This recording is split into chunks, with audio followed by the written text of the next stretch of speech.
अप्रमतो गभीरात्मा धृतिमार्जितश अंगगुणः अमानिमानदः कल्पो मैत्रः कारुणिकः कविः।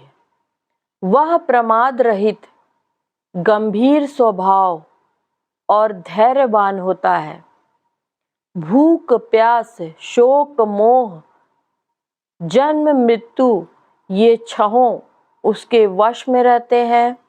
वह स्वयं तो कभी किसी से किसी प्रकार का सम्मान नहीं चाहता, परंतु दूसरों का सम्मान करता रहता है। मेरे संबंध की बातें दूसरों को समझाने में बड़ा निपुण होता है और सभी के साथ मित्रता का व्यवहार करता है। उसके हृदय में करुणा भरी रहती है। मेरे तत्व का उसे यथार्थ ज्ञान होता है। नमस्कार, मैं शैलजा अब आपके चैनल पर फिर से एक वीडियो लेकर आई हूँ। आशा करती हूँ मेरे YouTube परिवार को ये कथा ज़रूर पसंद आएगी। सदा स्वस्थ रहें, सुखी रहें, प्रसन्न रहें। कुछ संत ऐसे हैं जो भगवत दास अपने भजन साधन में बड़े ही चतुर थे और दूसरों की अधिकाधिक अभिलाषा को पूर्ण करने के लिए चिंतामणि के समान थे।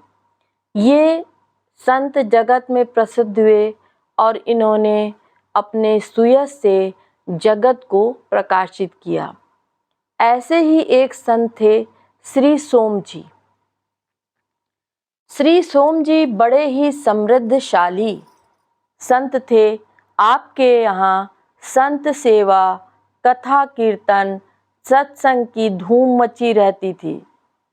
आपके उत्कर्ष को देखकर आपका ही एक गुरु भाई आपसे अत्यंत द्वेष रखता था और उसने आपका अनिष्ट करने के लिए छल बल तो बहुत किया, परंतु कभी सफल नहीं हो सका।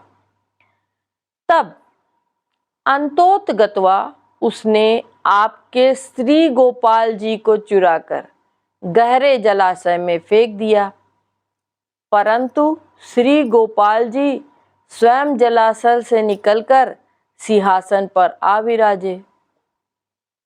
अब उसे बड़ा आश्चर्य हुआ। उसने फिर से श्री गोपाल जी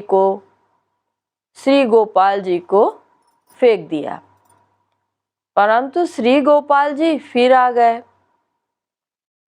अब श्री सोम जी को इसका कुछ भी रहस्य नहीं मालूम था। अब उनके इस गुरु भाई ने पुनः तीसरी बार भी श्री गोपाल जी को चुराकर फेंकने का निश्चय किया। अब श्री गोपाल जी ने सपने में उन्हें भय दिया कि मैंने 2 बार तुम्हारा अपराध क्षमा कर दिया है, परंतु यदि तीसरी बार फिर वही कुकृत्य करोगे तो मैं क्षमा नहीं कर सकता। और यदि तुम अपना कल्याण चाहते हो, अपना भला चाहते हो, तो जाओ श्री सोम जी की शरण ग्रहण करो, अन्यथा तुम्हारा सर्वनाश हो जाएगा। ये सुनते ही गुरु भाई बहुत घबराया और तुरंत ही श्री सोम जी के पास आकर अपनी सारी काली करतूती कह सुनाई और क्षमा याचना करने लगा।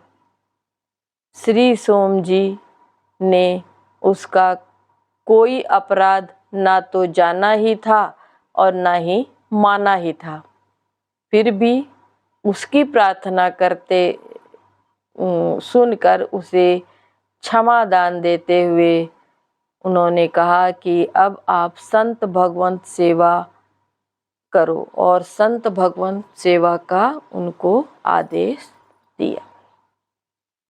भगवान श्री कृष्ण ने उद्धव से कहा, प्यारे उद्धव, मेरा भक्त कृपा की मूर्ति होता है। वह किसी भी प्राणी से वैर भाव नहीं रखता और घोर से घोर दुख भी प्रसन्नता पूर्वक सहता है। उसके जीवन का सार है सत्य और उसके मन में किसी प्रकार की पाप वासना कभी नहीं आती। वह समदर्शी और सबका भला करने वाला होता है। जय श्री कृष्ण।